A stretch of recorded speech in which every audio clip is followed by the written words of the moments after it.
tama po. So, Latria tripping sa mga naghahanap ng small community tapos makahoy na lugar. Ito, hindi na siya aalisin. Ito may bahay din dito pero hindi pa ngayon. Ang naka-timeline ngayon is yung ginagawa. And ito, pwede kitang maipila dito tatay ng corner. Opo. Ayan po, puro po siya kahoy. Nara tree. Ilang square meter ang... 45 tatay. 45 square meter. Opo. Madami kang bintana. Ito tayo, papakiusap natin to.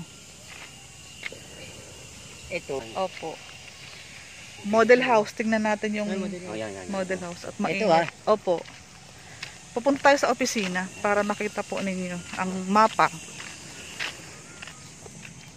Saan pa lang ano. Kaka-open lang namin dito tatay. 180 lang po ang units. Maliit ang community. Maliit ang community. Nara. Wala pa tatay. Late pa po yan. Ito po, may price increase po ito at ito. Mas malapit na kasi. Oo. Yan na yung commercial natin pagdating ng panahon. Itong harap na yan.